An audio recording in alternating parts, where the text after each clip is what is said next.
Maluku Utara adalah salah satu provinsi di Indonesia. Pulau yang memiliki julukan Spice Island ini memiliki semboyan Marimoy Ngono Futuru yang memiliki arti bersatu kita kuat.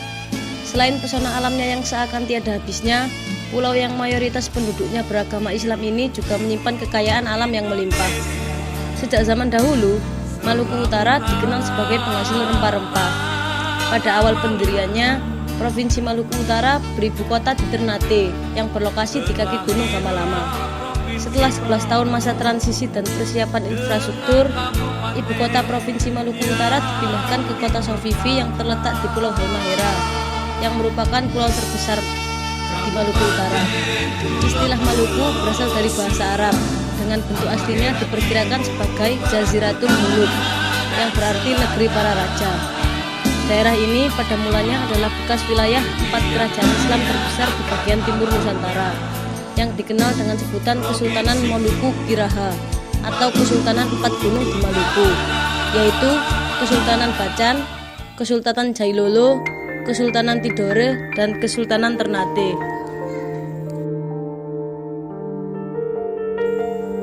Kerajaan Ternate didirikan oleh Bab Mashur Malamo pada tahun 1257. Kesultanan Ternate menikmati kegemilangan di paruh abad ke-16 berkat perdagangan rempah-rempah dan kekuatan militernya. Pada masa jayanya, kekuasaan Ternate membentang mencakup wilayah Maluku, Sulawesi bagian utara, timur, dan tengah, bagian selatan Kepulauan Filipina, hingga sejauh Kepulauan Marshall di Pasifik. Kerajaan yang awalnya bernama Kerajaan Gapi ini tumbuh dan berkembang dari sebuah kerajaan yang hanya berwilayahkan sebuah pulau kecil menjadi kerajaan yang besar dan berpengaruh di bagian timur Indonesia, khususnya Maluku.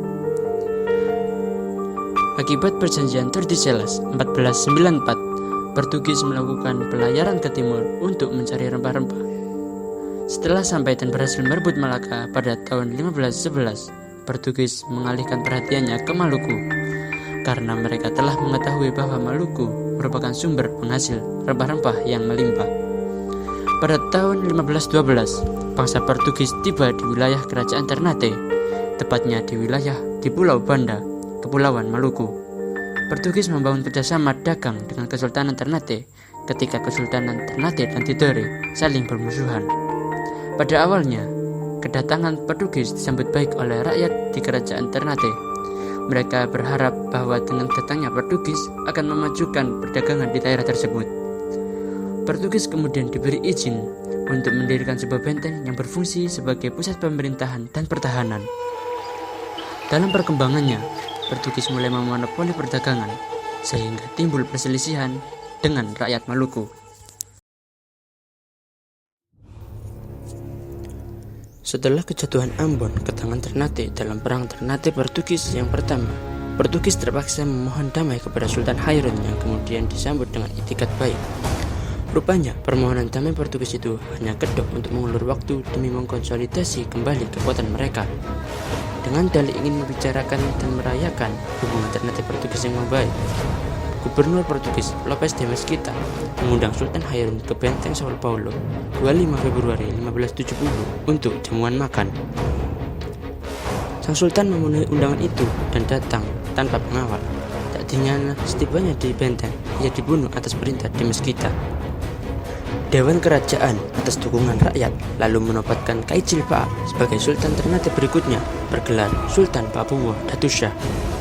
Dalam pidato penempatannya, Sultan Papua bersumpah bahwa ia akan berjuang untuk menegakkan kembali panji-panji Islam di Maluku dan menjadikan Kesultanan Ternate sebagai kerajaan besar. Sultan Babuo juga melancarkan serangan balasan kepada Portugis. Ia memerintahkan pasukan Ternate mengepung benteng Sao Paulo dan memutuskan hubungannya dengan dunia luar. Suplai makanan dibatasi hanya sekedar agar penghuni benteng bisa bertahan. Ia juga mengobarkan perang soya-soya atau perang pembebasan negeri.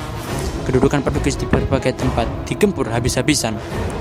Tahun 1571, pasukan Ternate berkekuatan 30 juanga yang memuat 3.000 serdadu di bawah pimpinan Kapita Kalakinda menyerbu Ambon dan berhasil mendudukinya. Pasukan Portugis di bawah Kapten Sancho de Vasconcelos yang dibantu pribumi Kristen berhasil memukul mundur pasukan Ternate di Pulau Buru untuk sementara. Namun, segera jatuh setelah Ternate diperbarui serangannya kembali di bawah pimpinan Kapita Rubuhongi.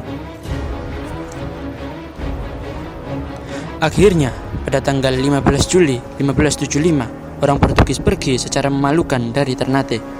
Tak satu pun yang disakiti. Mereka kemudian diperbolehkan menetap di Ambon hingga 1576. Setelah itu, sebagian dari mereka pergi ke Malaka dan sebagian lagi ke timur, di mana mereka menancapkan kekuasaan mereka hingga 400 tahun kemudian.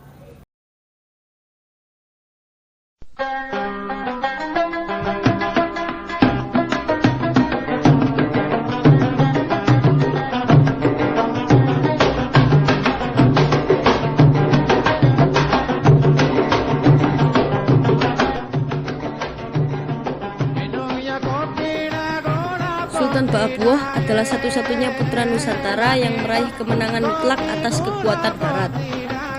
Keberhasilannya mengantarkan Ternate menjadi kerajaan besar dan mencapai puncak kejayaan bukanlah satu-satunya tanda kebesarannya. Ia telah berhasil menanamkan rasa percaya diri rakyatnya untuk bangkit menghadapi kekuasaan asing yang ingin menguasai kehidupan mereka. Sultan Ba'abuah adalah simbol perlawanan terhadap kesewenang-wenangan bangsa asing. Ia tak sudi tunduk pada kekuasaan asing dan menempatkan dirinya sejajar dengan mereka. Sepeninggal Sultan Ba'abuah, tak ada lagi pemimpin lain di Ternate maupun Maluku yang sekali berdia. Para penggantinya tak mampu berbuat banyak mempertahankan kebesaran kerajaan Ternate. Sebagai tanda penghormatan atas pencapaian yang telah dilakukan oleh Sultan Ba'abuah, maka bandar udara yang ada di Maluku Utara diberi nama sesuai dengan namanya, yaitu Bandar Udara Sultan Ba'abuah.